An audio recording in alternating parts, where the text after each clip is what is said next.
ఈ రోజు ఈ వీడియోలో 'మదరాసి' అనే సినిమా గురించి మాట్లాడుకుందాం. శివకార్తికేయన్, రుక్మిణి వాసంత్ లీడ్స్ గా ఏఆర్ మురుగదాస్ గారి డైరెక్షన్ లో వచ్చిన ఎడ్యుకేషనల్ యాక్షన్ థ్రిల్లర్ ఇది. ఈ సినిమా స్టోరీ ఏంటి, దీని మీద నా ఒపీనియన్ ఏంటనేది ఇప్పుడు తెలుసుకుందాం పదండి. ముందుగా ఈ సినిమా స్టోరీ ఏంటంటే, తమిళనాడులో ఎలాగైనా గన్ కల్చర్ తేవాలని ఓ పెద్ద క్రైమ్ సిండికేట్ భారీ సంఖ్యలో గన్స్ ని చెన్నైకి తరలించాలని ప్లాన్ చేస్తుంది. ఇక ఈ విషయం తెలుసుకున్న నేషనల్ ఇన్వెస్టిగేషన్ ఏజెన్సీ ఎన్ఐఏ వాళ్ళని ఆపాలని ప్రయత్నించి విఫలమవుతుంది.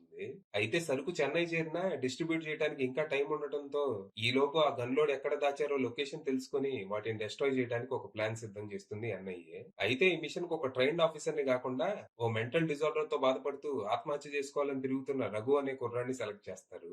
మరి తర్వాత ఏం జరిగింది, అసలు ఈ రఘు ఎవరు, తనకున్న మెంటల్ డిజార్డర్ ఏంటి, ఎందుకని తను ఆత్మహత్య చేసుకోవాలని తిరుగుతున్నాడు, తన కథ ఏంటి, అసలు ఇలాంటి వాడిని ఎన్ఐఏ ఇంత పెద్ద మిషన్ కి ఎందుకు సెలెక్ట్ చేసింది, వాళ్ళకి ఏమన్నా మెంటల్ డిజార్డర్ ఉందా, లేకపోతే దీని వెనక ఊహకందని ప్లాన్ ఏదైనా ఉందా, అసలు ఈ సిండికేట్ ఏంటి, దీని వెనక ఎవరున్నారు, ఇంతకీ ఈ కథలో మాలతి పోషించిన పాత్ర ఏంటి, తనకి రఘుకి సంబంధం ఏంటి, చివరికి ఎన్ఐఏ తన మీద పెట్టుకున్న నమ్మకాన్ని రఘు నిలబెట్టుకున్నాడా, ఈ ప్రాసెస్ లో తను ఫేస్ చేసిన ఛాలెంజెస్ ఏంటి అనేది మీరు సినిమా చూసి తెలుసుకోవాలి. ఇక ఈ సినిమా అట్టట్టా ఉందనిపించింది. ఫస్ట్ హాఫ్ వరకు పర్లేదనిపించినా, సెకండ్ హాఫ్ మాత్రం కొద్ది వరకు సహనానికి పరీక్ష పెట్టింది. ముందుగా ఇందులో పాజిటివ్స్ గురించి మాట్లాడుకుంటే, హీరో క్యారెక్టరైజేషన్. ఇందులో రఘు బ్యాక్ స్టోరీ గానీ, తనకున్న డిజార్డర్ గానీ చాలా ఇంట్రెస్టింగ్ గా అనిపిస్తాయి. తన కండిషన్ ని బలంగా ఎస్టాబ్లిష్ చేస్తారు. Sivakarthikeyan fully justified his role. First half లో కామెడీ ఫోర్స్డ్ గా అనిపించినా, తన కామిక్ టైమింగ్ వల్ల ఆడుగా అయితే అనిపించదు. ఇక సెకండ్ హాఫ్ లో తను బీస్ట్ మోడ్ లోకి మారే సీన్స్ అయితే విజిల్ కొడితే అనేలా ఉంటాయి. ఇందులో యాక్షన్ ఎపిసోడ్స్ ని చాలా బాగా డిజైన్ చేసుకున్నారు. ప్రతి ఫైట్ విజువల్లీ ప్లీజింగ్ అనేలా ఉంటది. కొరియోగ్రఫీ గానీ, కెమెరా వర్క్ గానీ చాలా బాగా కుదిరాయి. Cinematography by Sudeep Elam is really good. ఇక అనిరుద్ధ్ అందించిన పాటలు సోసోగా ఉన్నా బ్యాక్గ్రౌండ్ స్కోర్ పర్లేదు అనిపించింది. ముఖ్యంగా మదరాసి అంటూ వచ్చే ట్రాక్ బాగా ఇంప్రెస్ చేసింది. ఇక ఇందులో నాకు నచ్చని వాటి విషయానికి వస్తే, సిల్లీ ప్లాట్.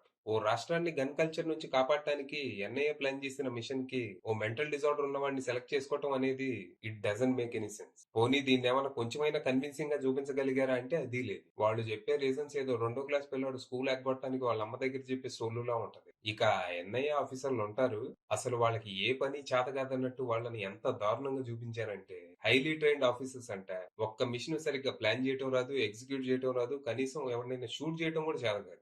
షూటౌట్ జరిగిన ప్రతిసారి వీళ్ళు రాలిపోవటమే గాని అవతలోడికి ఒక బుల్లెట్ తగిలిన పాపాన పోదు. సినిమా అంతా ఎతుక్కుంటా ఉన్నా వీళ్ళు షూట్ చేస్తే ఉడికిన బుల్లెట్ తగిలిందా అని. ఇక వీళ్ళ మధ్య నడిచే డిస్కషన్లు కూడా ఎలా ఉంటాయంటే, ఓ ఆఫీసర్ ఇంకో ఆఫీసర్ తో, సార్ కొంతమంది సివిలియన్స్ డేంజర్ లో ఉన్నారంటే, దానికి ఇంకో ఆఫీసర్, ఆ పోతే పోనీవయ్యా మనోళ్ళు ఎంతమంది పోయారు, వాళ్ళిద్దరు పోతే ఏమైందిలే అంట.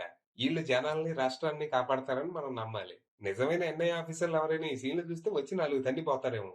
Next, love story. ఇందులో రఘుకి మాలతికి మధ్య వచ్చే లవ్ స్టోరీ చాలా బేసిక్ ఉంటది. హీరోకి హీరోయిన్ కి పరిచయం అయ్యాక వరుసగా 3 పాటలేసి వీళ్ళిద్దరు ప్రేమించుకుంటున్నారు అంటారు. ఓకే. ఇక వీళ్ళ మధ్య వచ్చే కాన్ఫ్లిక్ట్ రీజనబుల్ గానే ఉన్నా, దాన్ని హ్యాండిల్ చేసిన విధానం మాత్రం అబ్సర్డ్ గా ఉంటది.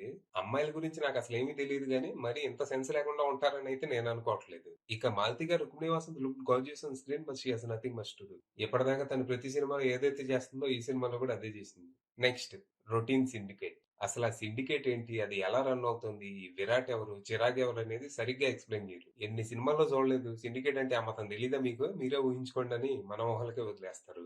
విరాట్ గా విద్యుత్ జామల్ టెర్రిఫిక్ స్క్రీన్ ప్రెసెన్స్ తో యాక్షన్ బ్లాక్స్ అద్దరు కొట్టేసినా, తన క్యారెక్టర్ చాలా జనరిక్ గా ఉండటంతో పెద్దగా ఇంపాక్ట్ అయితే ఏమీ క్రియేట్ చేయలేదు. ఇక రైటర్ డైరెక్టర్ ఏఆర్ మురుగదాస్ గారి విషయానికి వస్తే, మిగిలిన ఇండస్ట్రీ ఫిల్మ్ మేకర్స్ లాగా తమిళ ఫిల్మ్ మేకర్స్ జస్ట్ ఎంటర్టైన్ చేయరు, ఎడ్యుకేట్ చేస్తారు అని పెద్ద పెద్ద స్టేట్మెంట్లు ఇచ్చిన మురుగదాస్ గారు ఈ సినిమాతో రైటర్ గా ఆయన పూర్తిగా అవుట్డేటెడ్ అయిపోయారని మనల్ని ఎడ్యుకేట్ చేశారు. దర్శకుడిగా ఆయన పనితనం ఆయన గత సినిమా సికందర్ తో పోలిస్తే చాలా మెరుగ్గానే ఉన్నప్పటికీ ఒకప్పటి మురుగదాస్ అయితే ఎక్కడా కనపడలేదు.